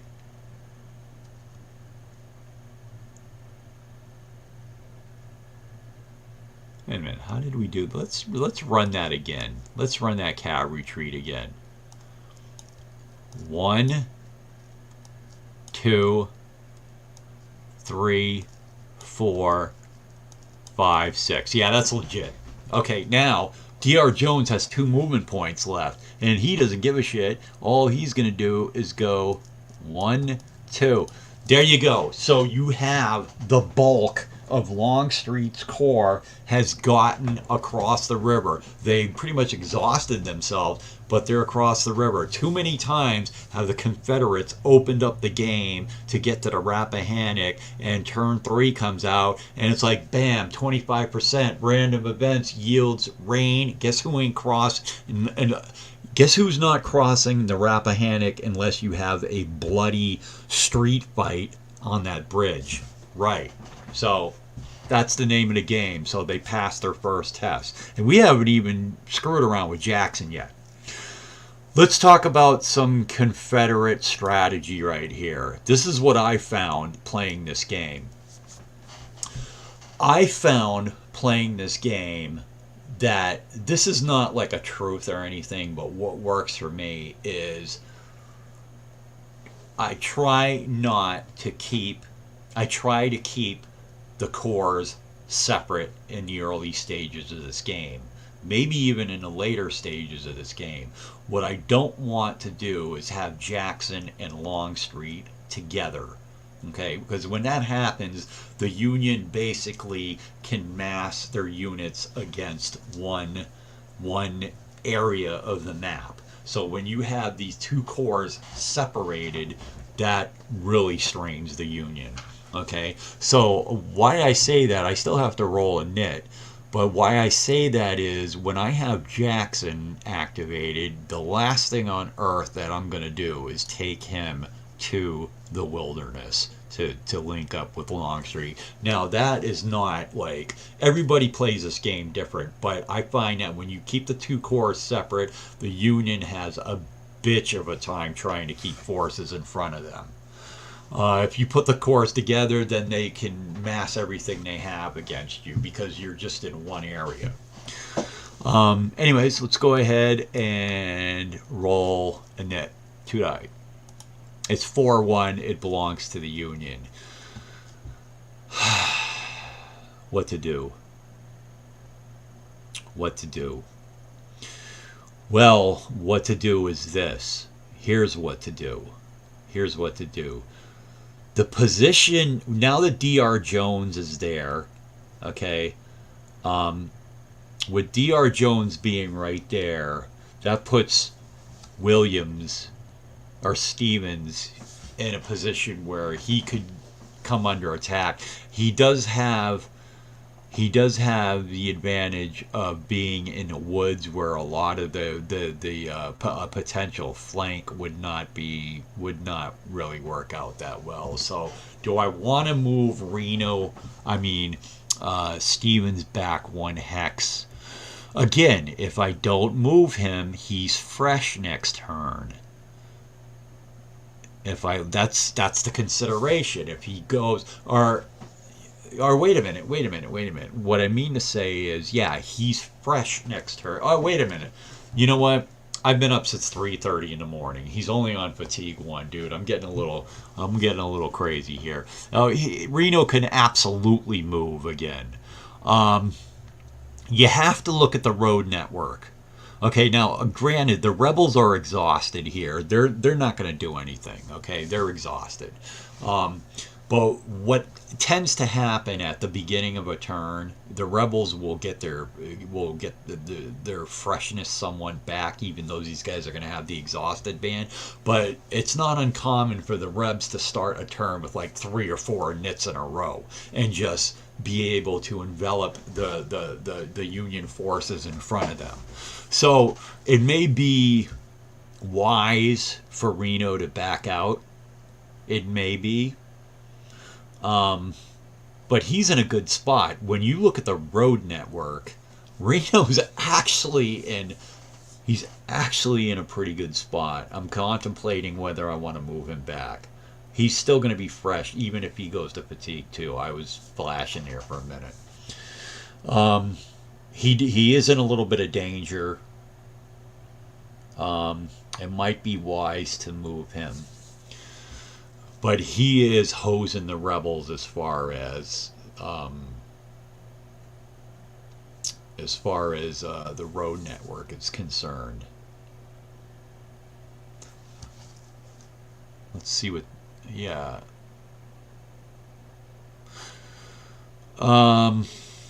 Wow. I'm actually going to leave him there. I'm going to leave him there. So it is okay. So let's widen out and look at the Union.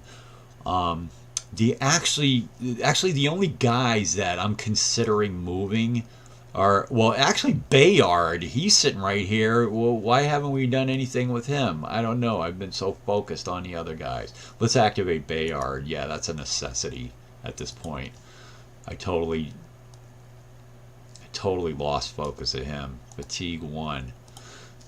2 die. So he's a 1-2. He rolls 3. He's going to go this direction. 1, 2, 3. A nit die roll. 2 die. 3, 4 belongs to the Rebs. Well, I'll tell you, dude, it's time for Jackson's crew. We even have Stewart's crew. We haven't done anything yet. I'm gonna look at Stewart dead last. I'm gonna move him dead last. Let's get Jackson's boys going. And we haven't even moved Anderson. Look at him, languishing way back there. Let's get Stewart's guys. Now, think about all that. As much as we wrecked the Union cavalry and pushed them around and killed off 2 of their manpower, we haven't even done anything with Stewart yet. This is going to be incredible. Here's their movement. 1 die, plus 2. So it's a massive 7. And these guys, what I tend to do with them,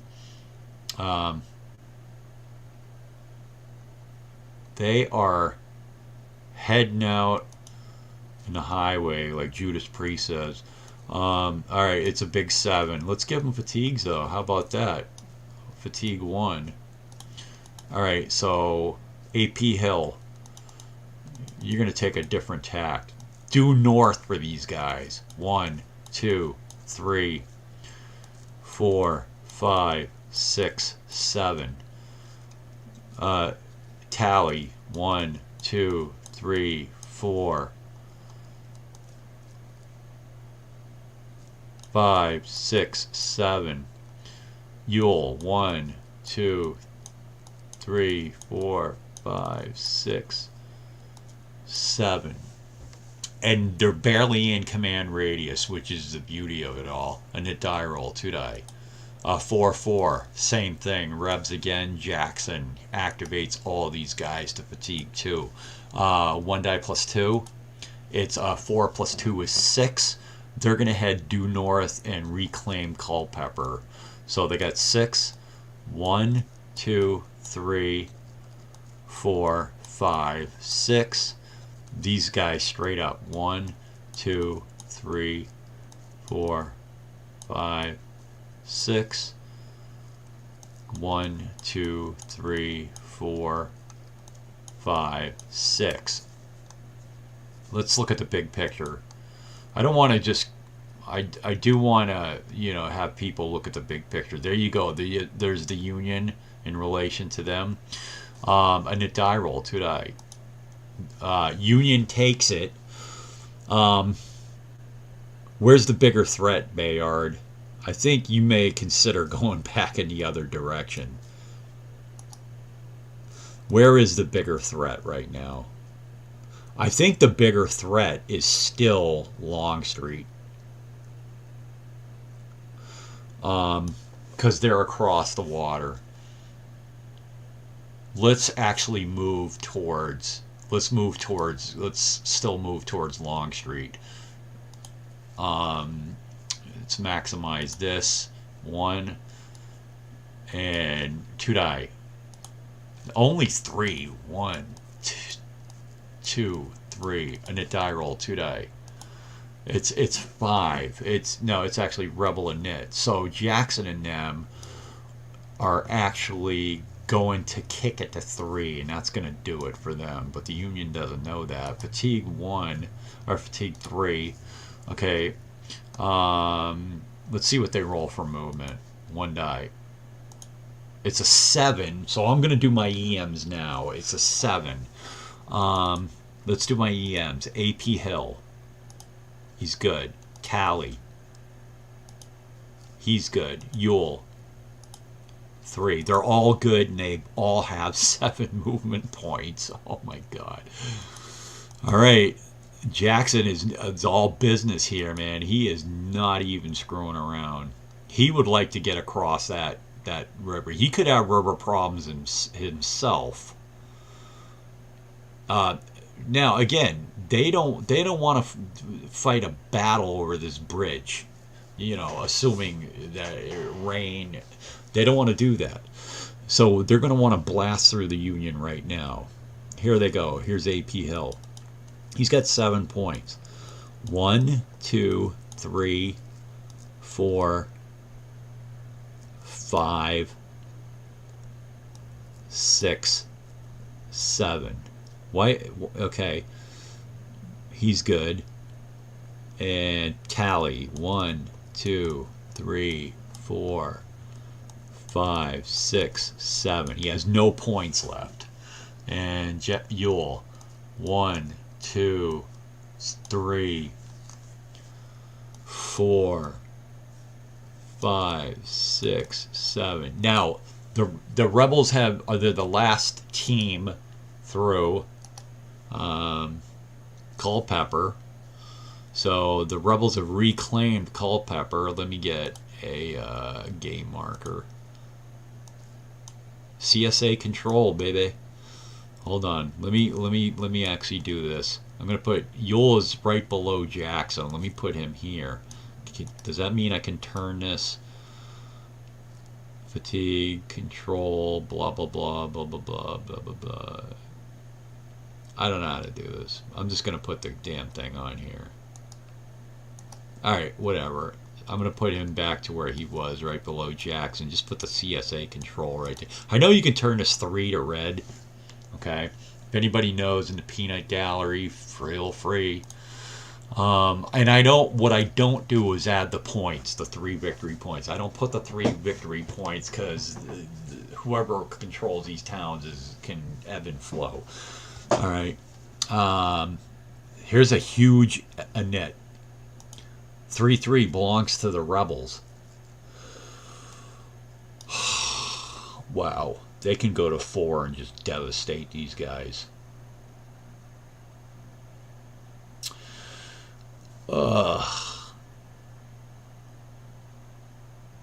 Wow. What do they have in here? They have a 6, right? They have a 6. Where's my cursor? I can't. Oh, there it is. They have a 6 in there.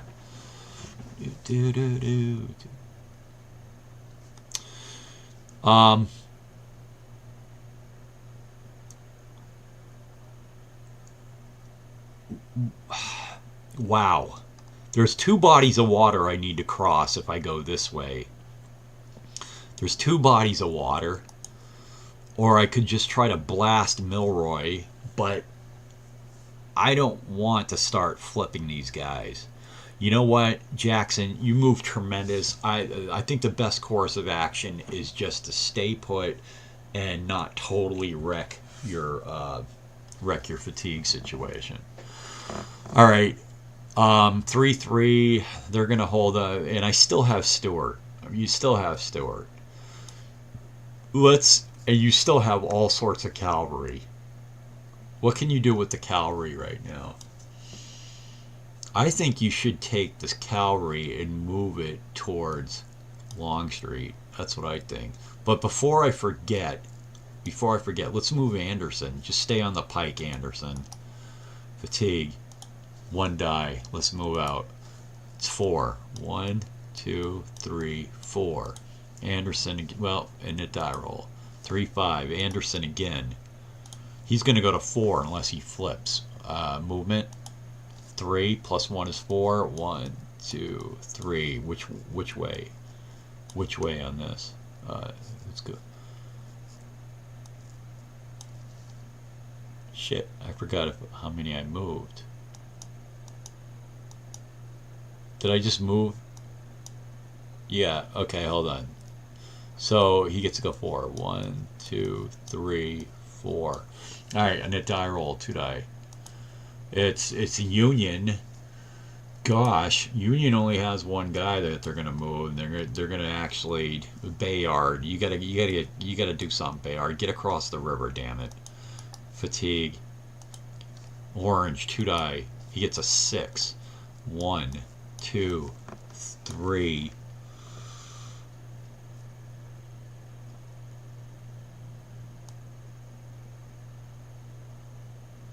4, 5, 6. Let's get him in there. Here's his EM roll. He's good. Okay, so that's going to free up Stevens to get out of there. Net die roll. It's 2-1. Stevens will go to fatigue too. Alright. 1 die. He actually gets to go 6. What do you want to do, Stevens? What's Pope got? He's got 6 in there. Alright, let's do this. 1, 2, 3, 4, 5, 6. Okay, was that legit? 1, 2, 3, 4, 5, 6, right? Uh-oh. Yeah, and he doesn't even have to do an EM. And he's close to Ferrero, so those guys are the same core. That might have been a good idea. And Bayard is in that spot, which is pretty cool. Let's see if we got any comments or anything. Nobody's here. This is coming up on 2 hours, man. This is retarded. It's all good. No, this is actually good. This is actually good. We did a little strategy, a little rules, a little this, a little that, and we've shown the importance of the rebels getting across the Rappahannock. This is a lot of good stuff tonight. Knit die roll. It's a 6-2, belongs to the Union. Don't move Buford, man. Don't do it. Don't move Buford.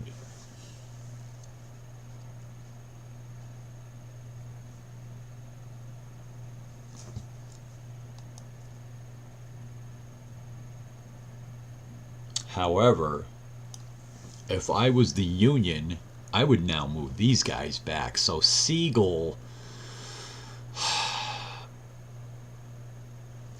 damn, Siegel's going to activate all of his guys.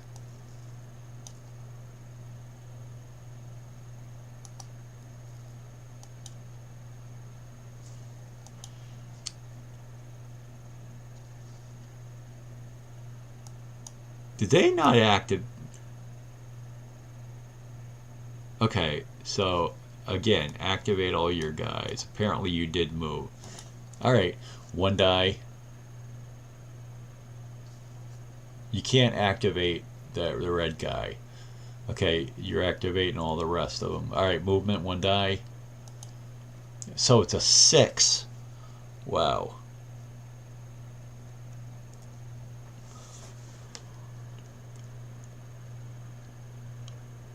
Okay, let's go this route. I want to do this. 1, 2, 3, 4.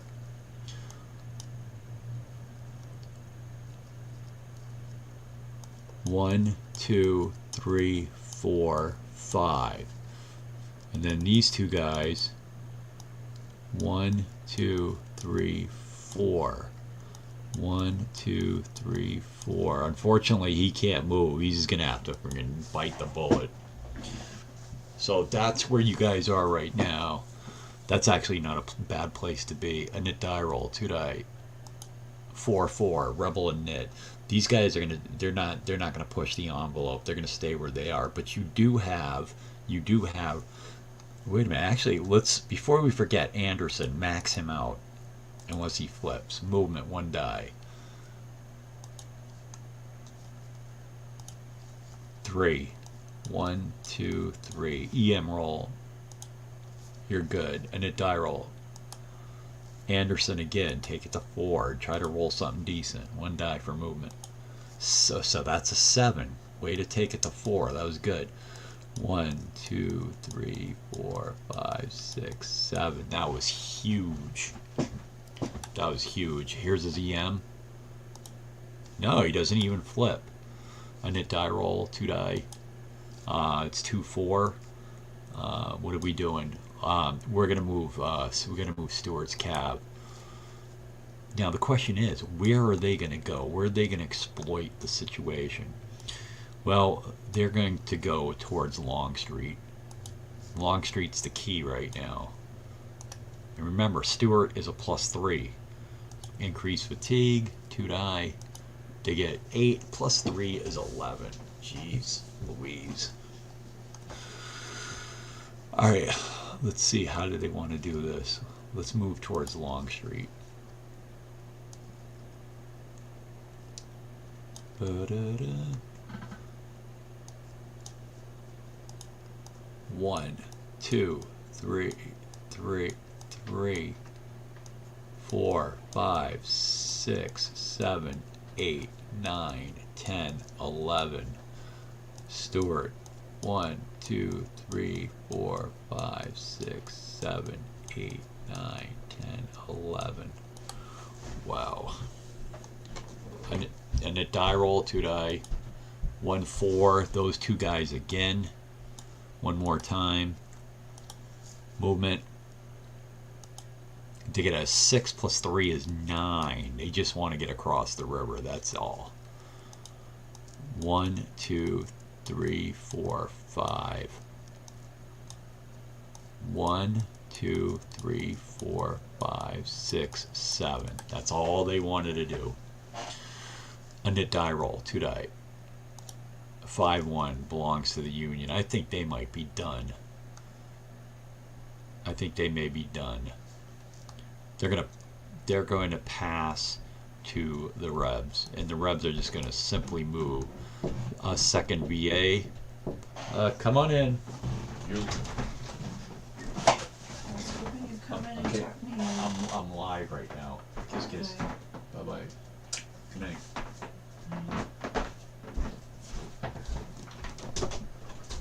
All right.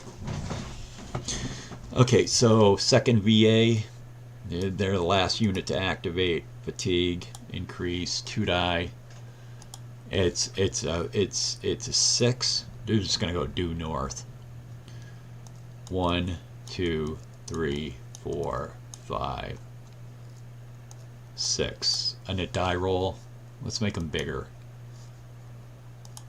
1, 2. Second VA again. Fatigue, 2 die plus 1. It's going to be 8, 9, 1, 2, 3, 4, 5, 6, 7, 8, 9. And a die roll, 2 die. 5, 2 belongs to the Union. I think we might have dual passes here. We might have dual passes. Let's look at the situation for turn 2. This thing's huge, man.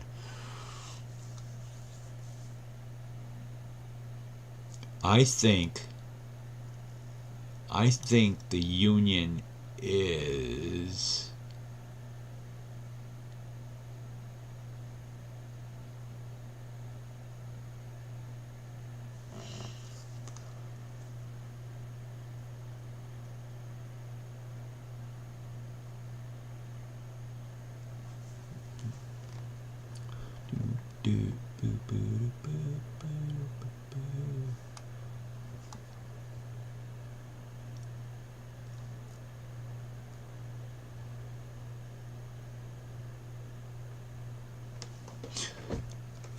that's crazy.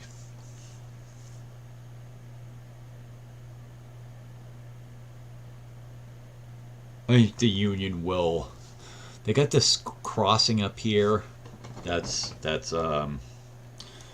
open, but I think they're going to let that stay open. I think the Union is passing.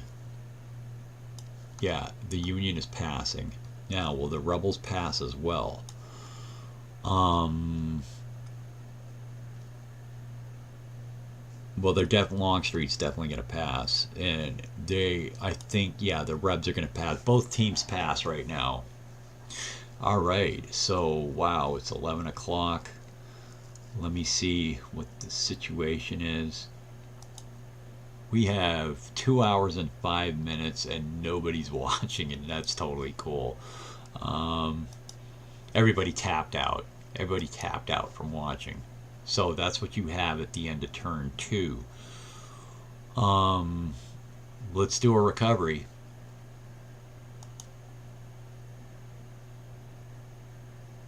Okay, everybody's recovered. I need to save this game. I need to save this. Alright, file. Save game as. I'm just going to call it SJW2 rules strategy.